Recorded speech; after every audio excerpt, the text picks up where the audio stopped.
things that help to grow our faith. So we covered practical teaching. What else did we cover? Providential relationships, private discipline, personal ministry, and today we'll cover pivotal circumstances.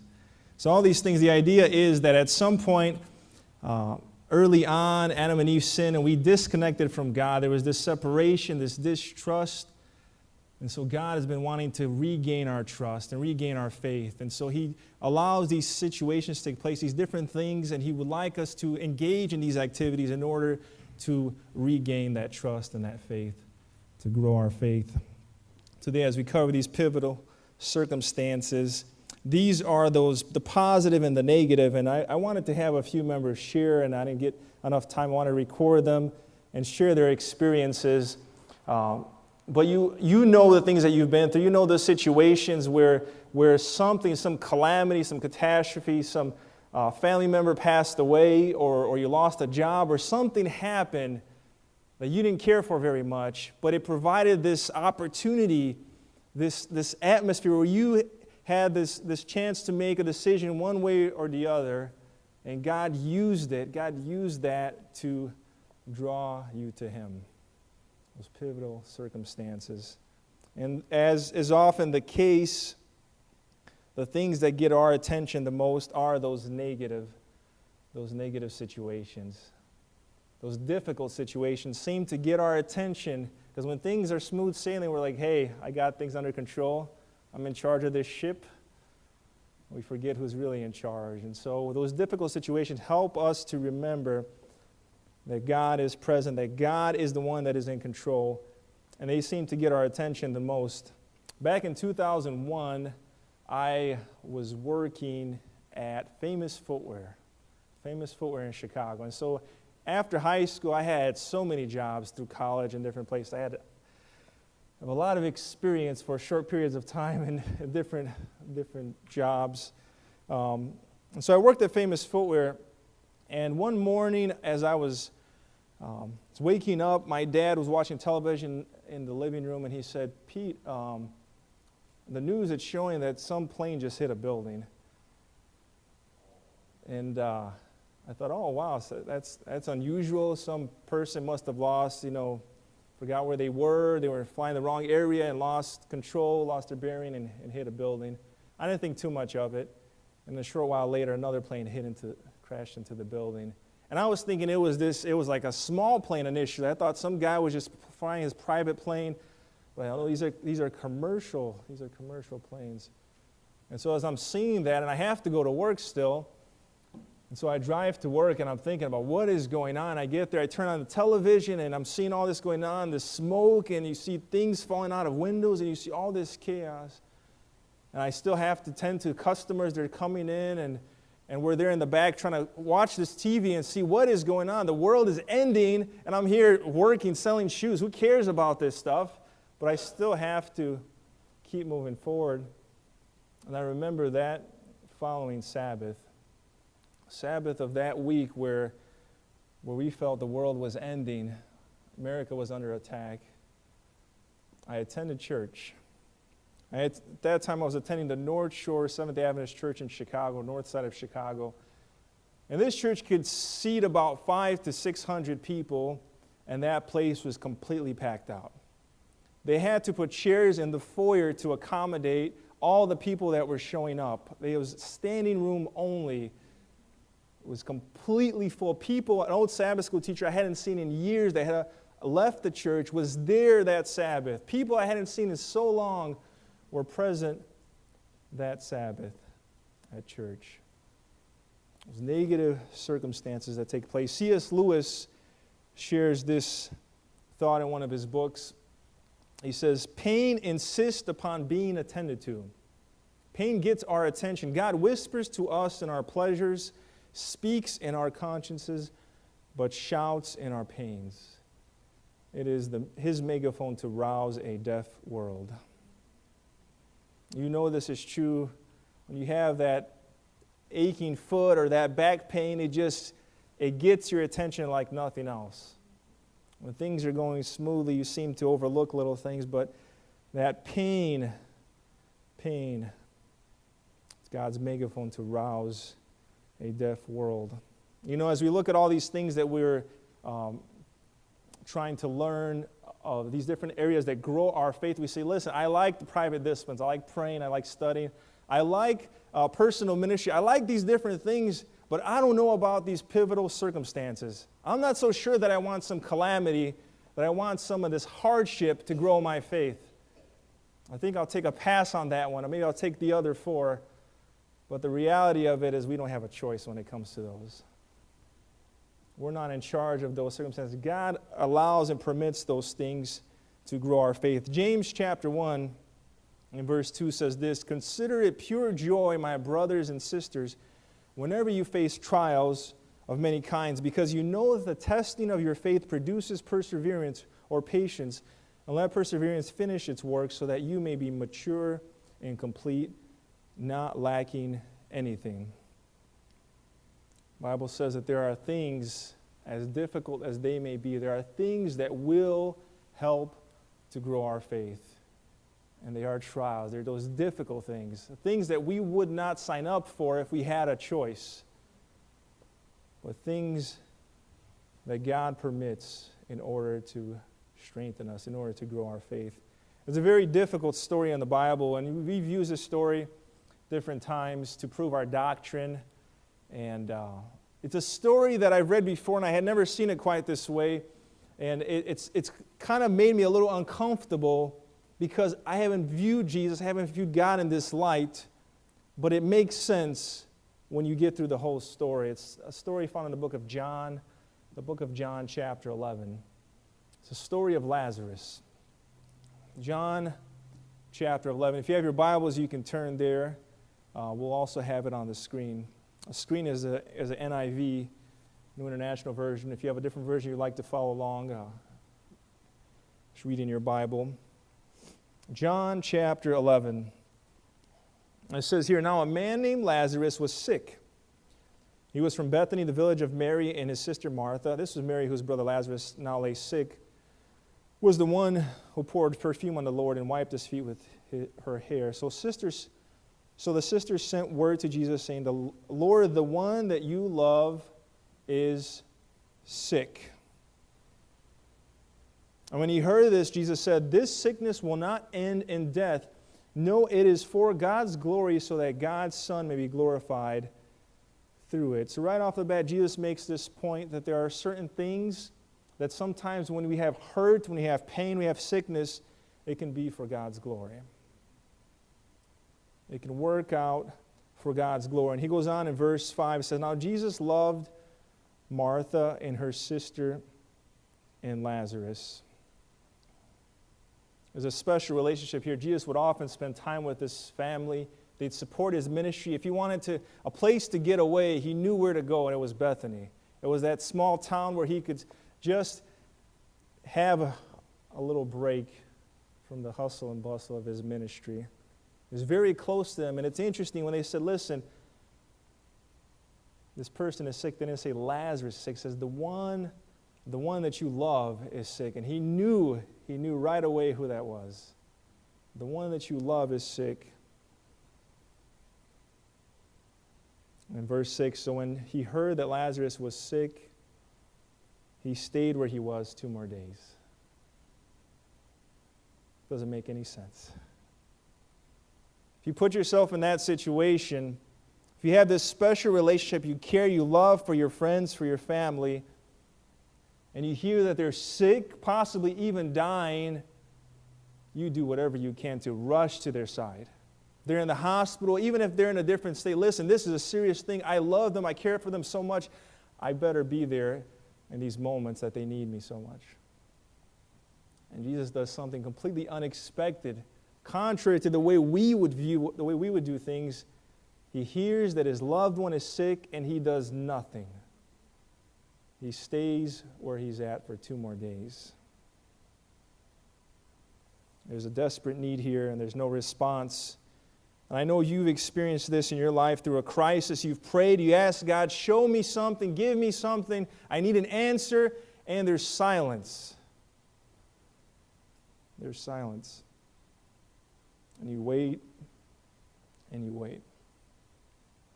It says here, after 2 days, verse 7, he said to his disciples, let's go back to Judea.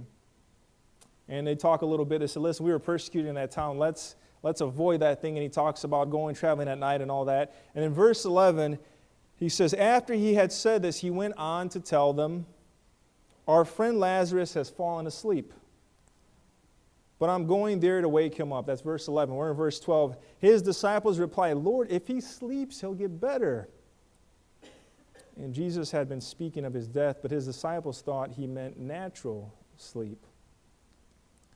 So then he told them plainly, Lazarus is death. And it's always amazing to me how Jesus just knew these things. He read the hearts of man. He's not even in the same area. He said, listen, he died already.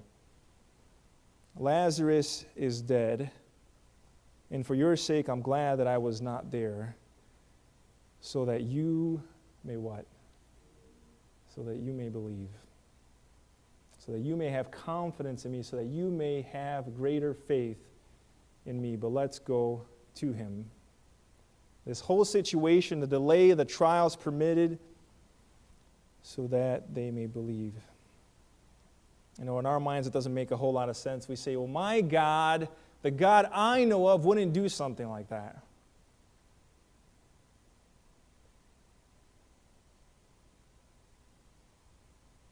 It's confusing, it's hurtful, it's even disturbing.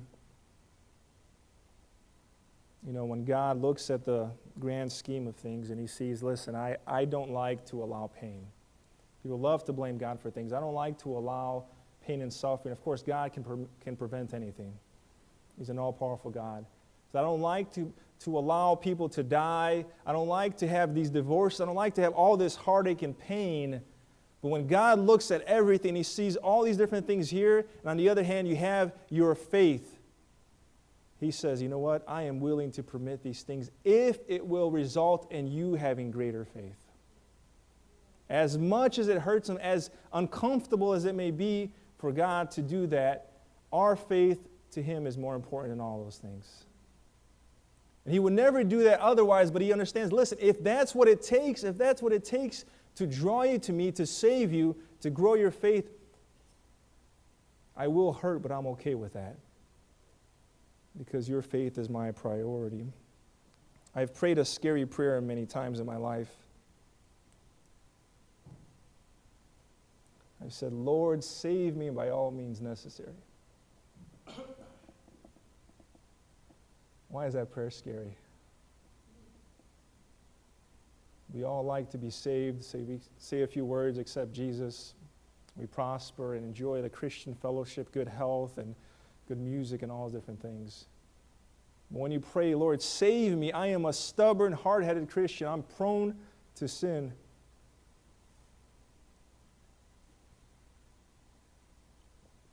When you do that, you can expect some turmoil. God may say, listen, Peter, it's going to take a death. It's going to take some circumstance that you feel you cannot bear. It's going to take something to save you. And if you pray that prayer, save me by all means necessary, I am willing to do that. I'm willing to allow that to happen in your life, that job loss, that family member loss. Turn everything upside down if that's what it takes to save you, if that's what it takes to increase your faith. It's a scary prayer. Jesus permitted this whole scenario to grow the faith of his disciples and those that were present. Verse 17, it says, on his arrival, Jesus found that Lazarus had been in the tomb for 4 days. And now Bethany was less than 2 miles from Jerusalem, and many Jews had come to Martha and Mary to comfort them in the loss of their brother. When Martha heard that Jesus was coming, she went out to meet him, but Mary stayed home. Verse 21, Lord, Martha said to Jesus, if you had been here, my brother would not have died. Those are some heavy words. If you had been here, this wouldn't have happened. You could have prevented this. You could have done something. You could have intervened. And she knew, she had seen Jesus' miracles. Jesus would go to towns, and the whole town would be healed after he left. If we study the Bible, we see that he healed more than he preached. He preached quite a bit, but he loved to heal people, to relieve them of their pain and their suffering.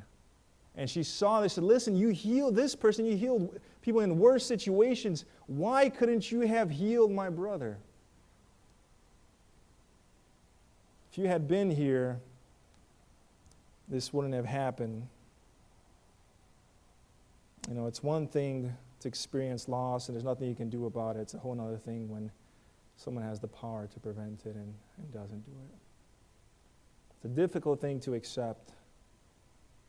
But even through this confusion, the questions, the pain that she's going through, we still see Martha's faith. The next verse there it says, verse 22, but I know that even now God will give you whatever you ask. Listen, I don't understand why you didn't prevent this thing. I don't understand why you allowed this whole situation to take place, but I still believe, I still have faith that you can do something out of this thing, that you can turn it around one way or another. Verse 23 says, Jesus said to her, your brother will rise again. Martha answered, I know he'll rise again in the resurrection at the last day. Martha here is just repeating doctrines, a teaching. Listen, I know this. We all know this. Every funeral we say, yes, we lost our loved one, but they will rise again. At the resurrection, we'll get to be reunited with them. I know that, Jesus. We've been taught this our whole lives. And then Jesus says something wild. He says, I am the resurrection and the life. And the one who believes in me will live even though they die. And whoever lives by believing in me will never die. And he turns to her and says, do you believe this? Verse 27, yes, Lord, she replied, I believe that you're the Messiah, the Son of God, who has come into the world. What a question. Do you believe this? This takes absolute faith, even though it appears that God has completely forsaken her. Even though you have the ridicule, the criticism, the taunts from those that are unbelievers, sometimes even family and friends, like, see, this is the God that you believe in. Even though you have no substance of what you hoped for, no evidence in view, she says, I still believe. I still believe. And that's faith. That's faith. Trusting that God is who He says He is, and He will do what He has promised that He would do, regardless of what things look like in front of us. Verse 35 continues. Verse I used to always, during worship time, say I remember verse that I always pick this one because it was the shortest. Jesus wept. I can remember that one. Jesus wept, and the Jews said, see how He loved him. And in this moment here, it's as if Jesus is trying to show that He's experiencing, He understands what we're going through. He knows what it means to lose someone. He's humanness, aching for the loved one, aching for the people there in their faith. Verse 38 says, Jesus, once more deeply moved, came to the tomb, and it was a cave with a stone laid across the entrance, and He says, take the stone away. But Lord, said Martha, the sister of the dead man, by this time there is a bad odor, for he has been there for 4 days. The King James says, by now he stinketh. I mean, I run into dead animals on the road all the time. It's pretty awful. A dead body, this decaying body, this corpse in a tomb after 4 days, I can only imagine, may have smelled like. And Jesus says in verse 40, did I not tell you that if you believe, you will see the glory of God? Just another reminder that, listen, in your darkest time, in this scenario where it seems so hopeless, seems like nothing good can come out of this situation, if you only believe, you will see the glory and the power of God manifested. If you only believe. And so verse 41, so He took away the stone. they took away the stone. Then Jesus looked up and said, Father, I thank you that you heard me, and I know you always hear me, but I said this for the benefit of the people standing here, that they may believe that you sent me. And when he had said this, Jesus called in a loud voice, Lazarus, come out, or come forth.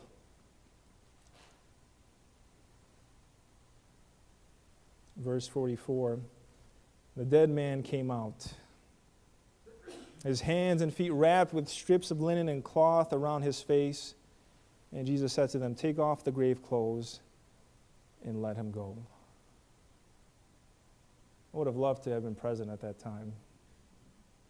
Whether you're there, a family member, a friend, a loved one, or you're a critic, you're there to see, look at this guy, this big phony.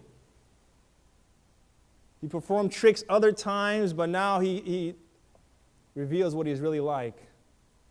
He doesn't really care about you, Mary or Martha. Couldn't even be here for you. He's over there, he's healing Romans, the enemies. And he can't even be here for you. Only imagine what that must have looked like. I wonder how long it took from the point that he said, come forth. Was there this pause? Call those pregnant pauses, right? And then all of a sudden you see some movement. You hear something coming. And Lazarus just walks out of that tomb. I wonder what went through the minds of these people. Verse 45, beautiful passage says, therefore many of the Jews who had come to visit Mary and had seen what Jesus did believed in him. Why would Jesus allow this to take place? Why would he permit the death of a loved one? Why would he allow this scenario? He could have prevented it. He could have delayed this thing. He could have done something, but he knew that if he allowed that thing, many more would believe. And we see this time and time again at funerals in different places. Like, why do they have to die? Why would God permit that thing? But then we have these testimonies at the funerals, and people say, listen, I've been out of the church for so long, but at this funeral I reconnected, and something spoke to my heart. Now I want to come back to God. And you see one person after another, and all these people that probably would have never had an opportunity if that had not been allowed. Their faith has grown, and they begin to reconnect to believe in God. That's why he allows those things. As difficult, he doesn't like to do that, but as difficult as it is, he permits that for something greater. He allowed this difficult situation, this pivotal circumstance to grow faith. And God will use just about anything and everything to do this. So what makes the difference? You know, people go through these situations. You can have here on one side, this person has lost their job, they lost their house. Now they're diagnosed with cancer. You have this other person here on this other side, they also lost their job and they lost their house, so they're diagnosed with cancer or some disease. Maybe both even lose a family member at some point. But in these situations, you have some that lean away from God and some that lean towards God. What makes the difference in these situations? Why do some lean towards God? Why do some still have some sort of hope where their situation is hopeless? I believe it's because of the people they're surrounded by.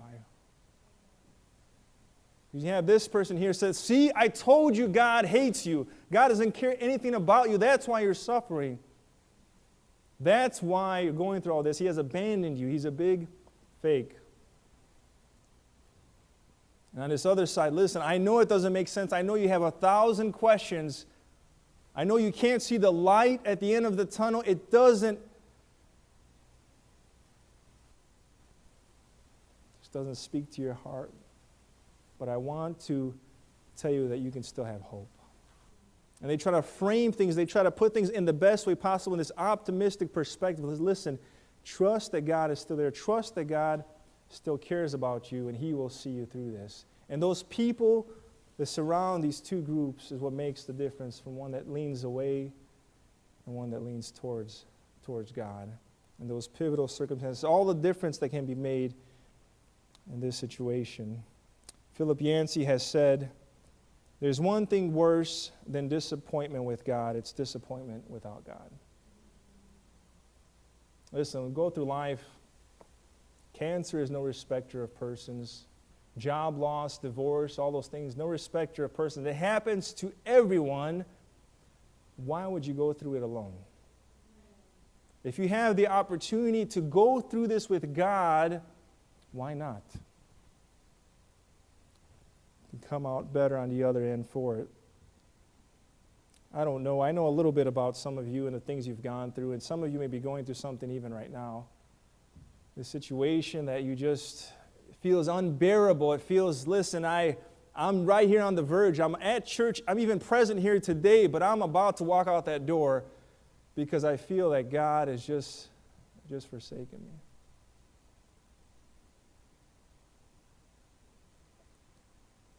Just feels too dark. I want you to pray this short prayer. Just a very short sentence. As you're going through all of this, as you're in complete darkness, and you're not sure, and you have so many questions. Why, God? Why did you permit this? And the ifs. If you would have done this, I want you to pray this prayer. Lord, I need to see you in this situation. Lord, the faith that I have right now is not revealing you. It makes no sense whatsoever. I feel completely abandoned. I feel like giving up. Pray this prayer. Lord, I desperately need to see you in this situation. I need to see you somehow. Even just a glimmer of hope. Show me something. Show me a little bit. I need to see you, Lord. And I believe as you pray that will make all the difference in that pivotal circumstance of where you find yourself. As you pray that and you see that God is still there and that He does have a plan, your faith will grow tremendously.